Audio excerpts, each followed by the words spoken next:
In today's tutorial, I am demonstrating how to use Cricut Infusible Ink to add a cute coloring page to a canvas panel. Let's get started.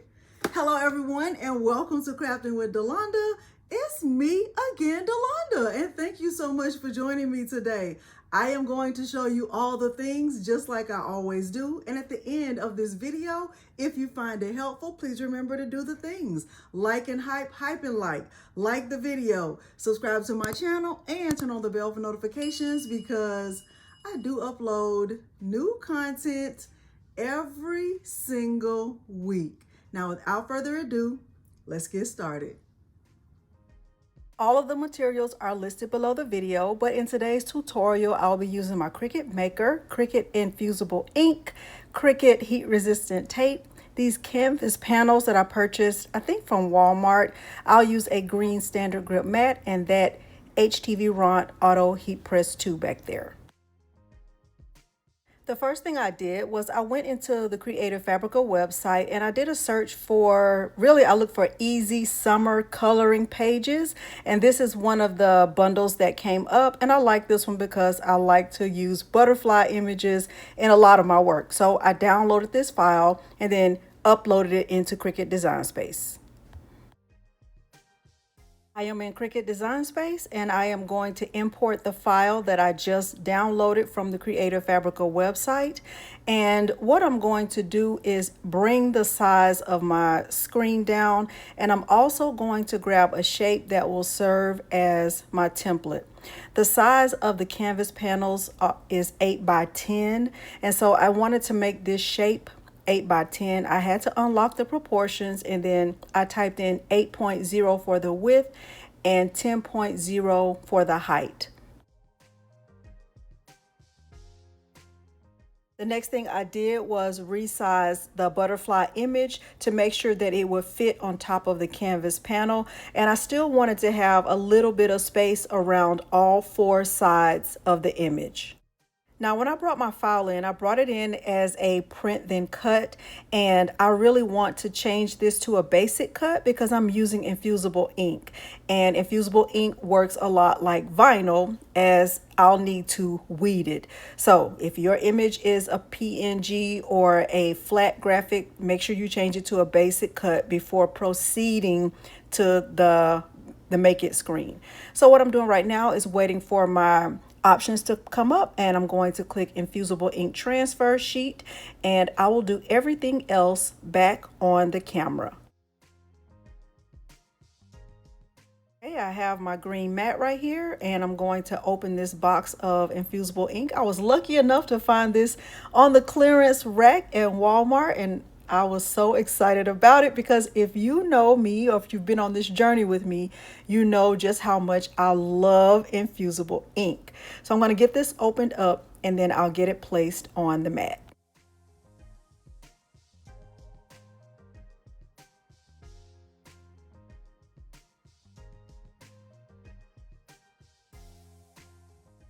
I'm going to place the sheet on the mat with the colorful side facing up. There's a plastic backing on the infusible ink. That is what goes on the mat.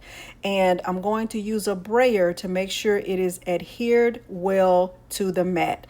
If you don't have a brayer, I highly recommend getting a brayer. 10 out of 10, highly recommend. Okay, I'm going to go ahead and press the flashing C since I have my mat loaded, and I'll let this cut. I am going to speed this part up. Remember, my image is going to be mirrored when it's finished cutting.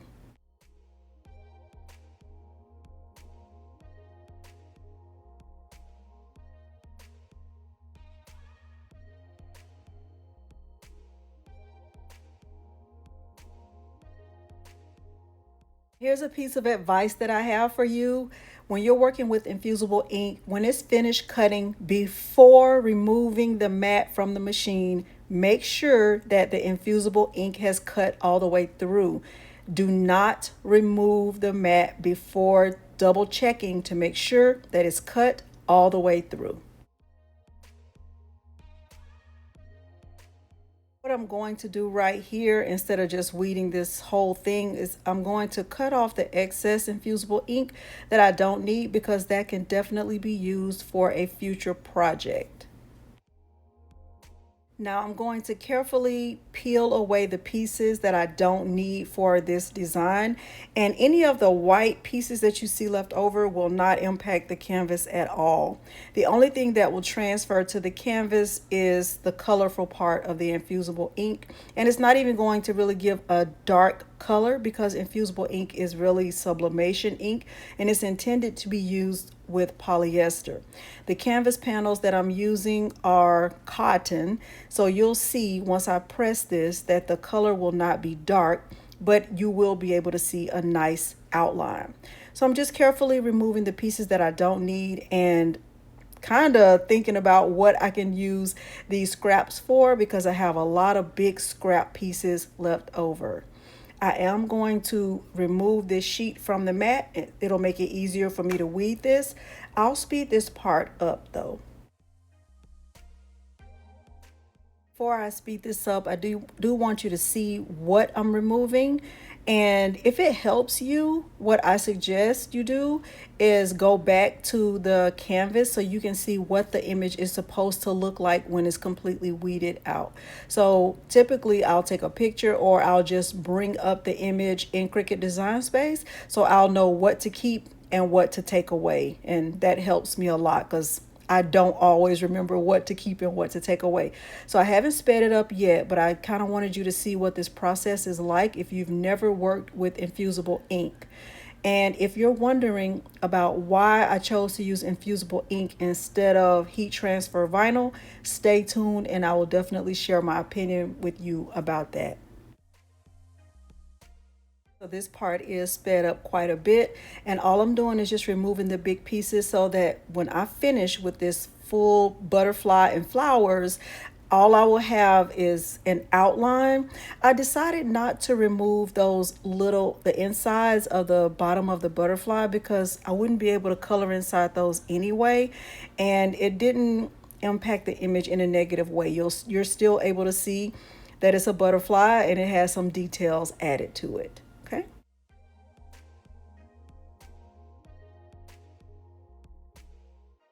Here is my completely weeded image. Those are the bottom pieces that I was referring to. You can see I did weed the holes at the top, but not at the bottom.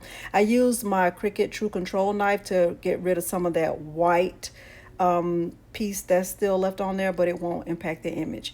Now these canvas panels, they do come individually packaged in plastic, in addition to the plastic that's on top. And what I'm going to do is remove the plastic, and I'm going to preheat the canvas in my heat press.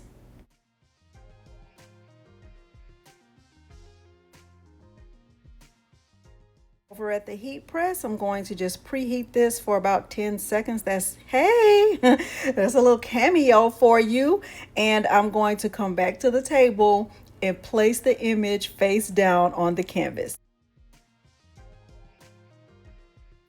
Back at the table, I'm going to place the image on top, and I'm going to use a little bit of my Cricut heat resistant tape on top of the infusible ink just to keep it in place. And I don't need it to be too big. I don't really like for the tape to wrap around. So if you're planning to try this, then I don't suggest you wrap the tape around either, because it kind of rips the back of the canvas panel. All right, now let's go back to the heat press and get this pressed.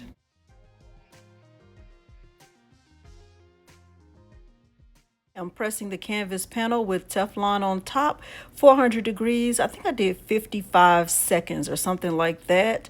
And once it's finished, I'll put on my gloves and bring it back to the table.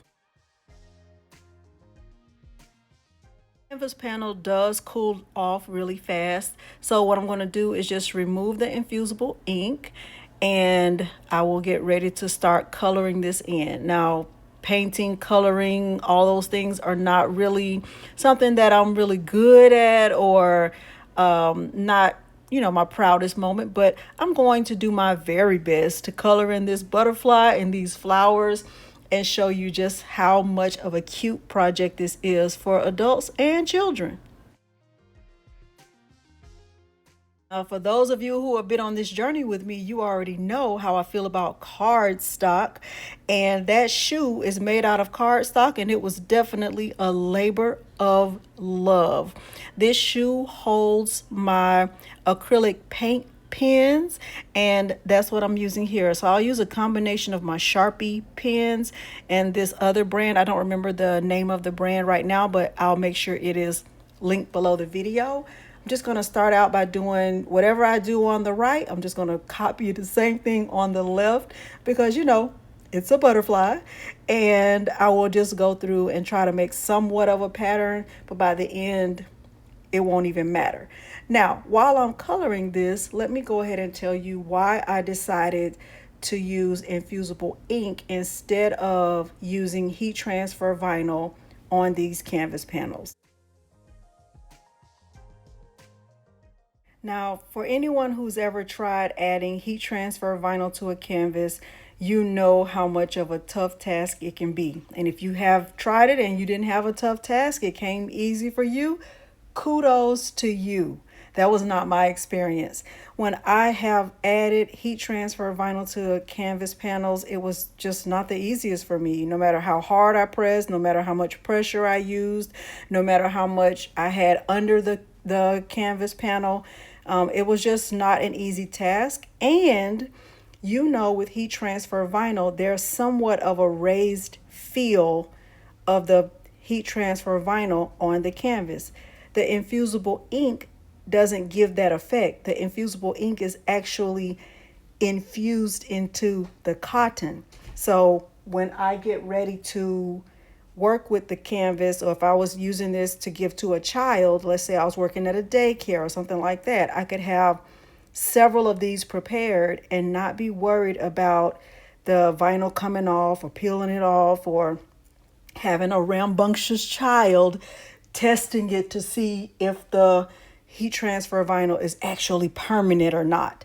So I think this is, you know, while it does require the use of heat, I do think this is an effective way to add a coloring or an image, you know, to a canvas panel that allows whoever is going to be using it to personalize it without worrying about the outline or the border peeling away. So that's my spiel about why I chose to do it this way.